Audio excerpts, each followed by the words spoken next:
Hey YouTube, out here in our favorite spot, milepost 84, and wanted to talk to you guys about the upcoming regulations. I dug through a lot of data in the last week looking at who said what, how it got started, and the short of it is it got started out of Marin County, California. Um, They have an agency that collects accident data on bikes.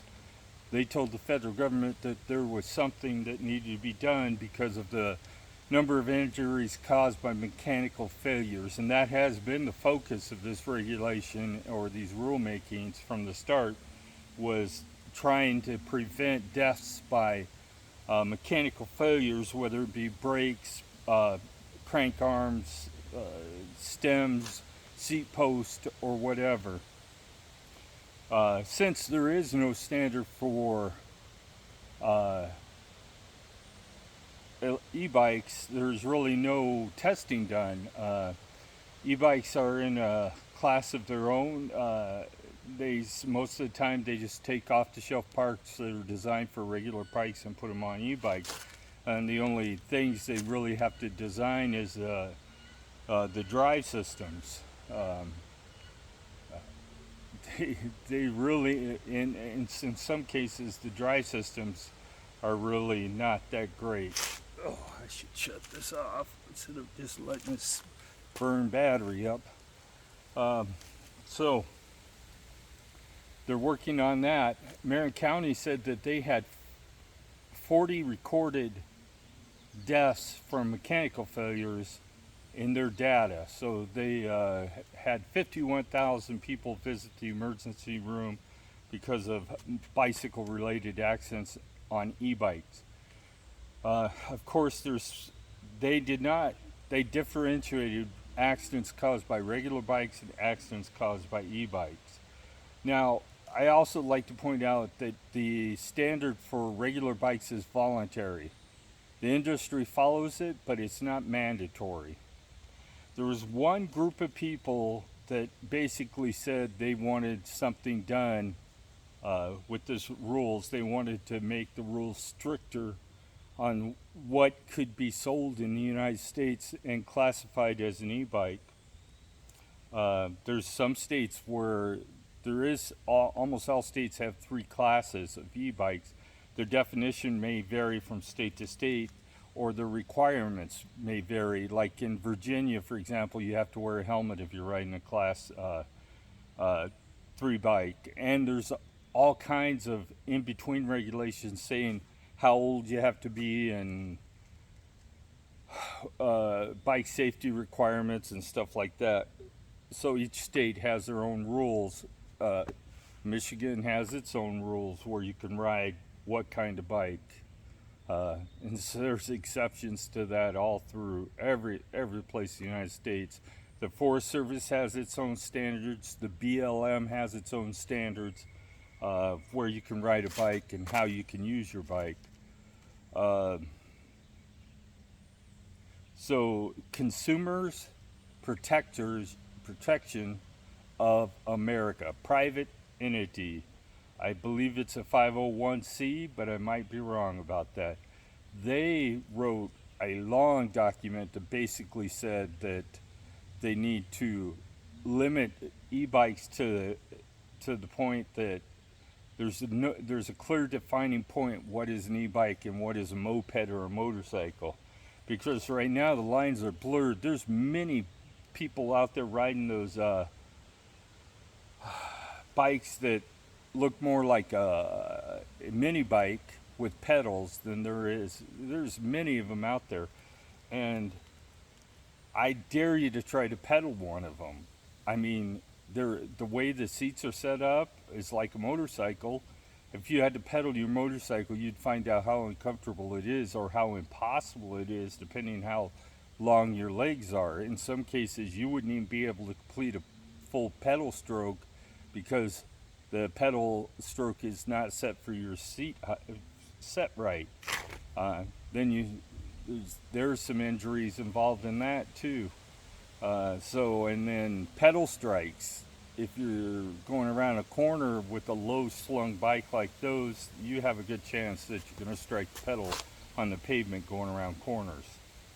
Uh, so they talked about wanting to include children's bikes in this group of regulations, and there's other I talked about in the last video. Pacific Bikes wants the kids bikes excluded from the regulation.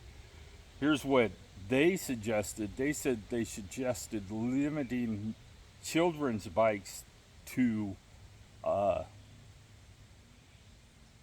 think it was anywhere from 4 to 8 miles an hour. And if you're on a bike and as a family member out riding with your kids on electric bikes and they can only go 8 miles an hour or less, you're going to find that it's not a very enjoyable ride when you're sitting here wandering all over the trail because you're trying to go that slow.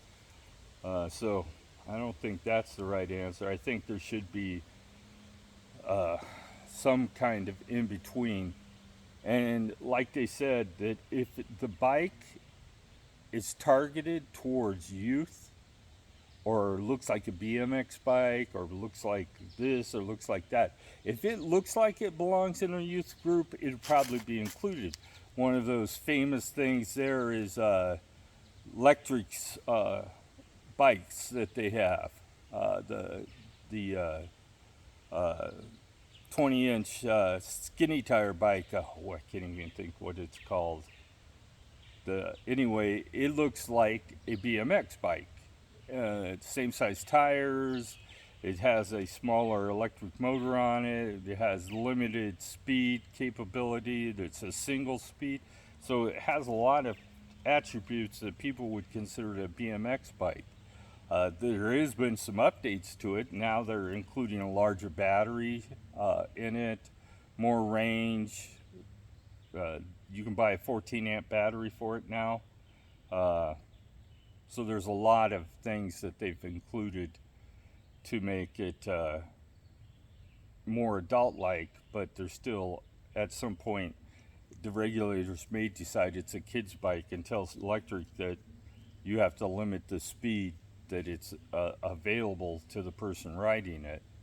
It would be a killer, but those companies that are making those bikes like that should have spoke up, or if they did, if they're asking for input from partners now for the regulation, they better speak up, or it's going to be a really bad situation for companies or importers. You're no longer going to be, after this is put into place, you'll no longer be able to buy a box load of Chinese bikes, bring them to the United States, and no questions asked. They will be required to have certifications on them, and customs will look for those certifications. And if they don't have certifications, you're likely your load will be rejected, and you'll either pay for it to be sent back to China, or you'll have to pay for it to be destroyed. And there is going to be a lot of bikes that are not going to be manufacturers in China that aren't going to be willing to certify the parts that they use to make the bikes. So there's going to be some changes, some bad changes for some, good changes for others. Depends on if you're the consumer that want to buy a bike that you know is safe, then it's good for you. But if you're a manufacturer that just buys the cheapest parts to put to a bike together, then it's not going to be too good for you, because you're going to have to raise your prices.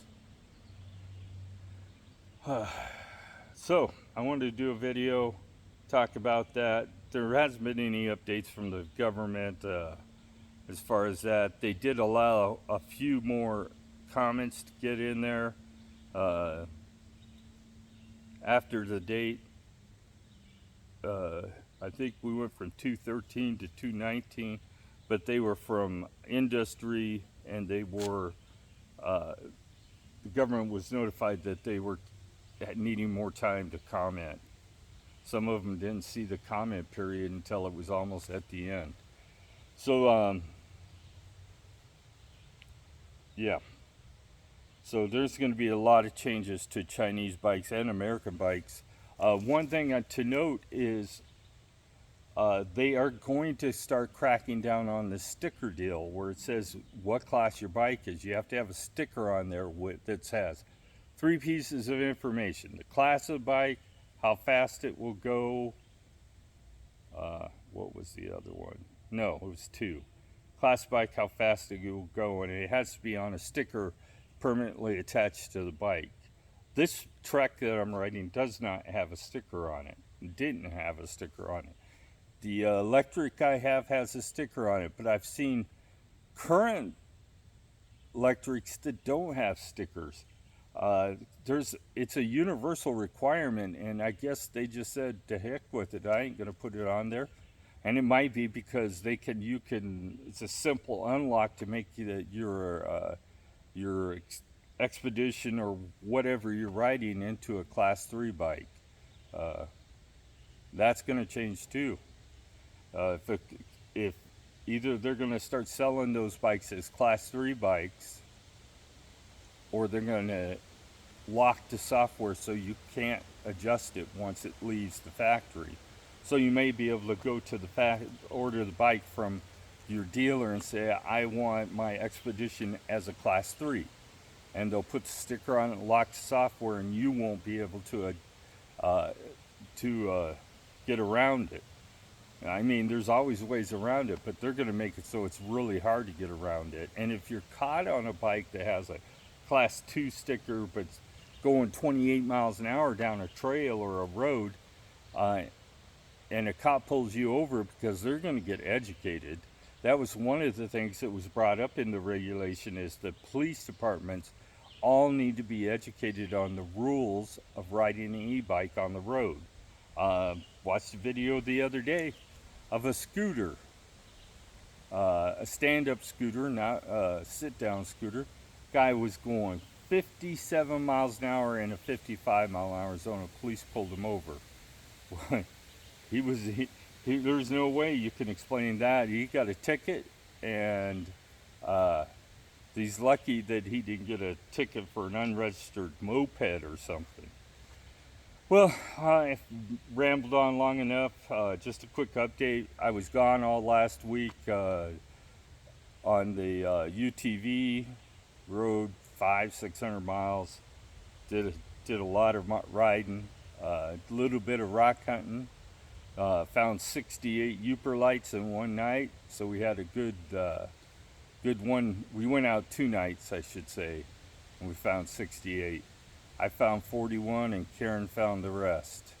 Found some big ones too.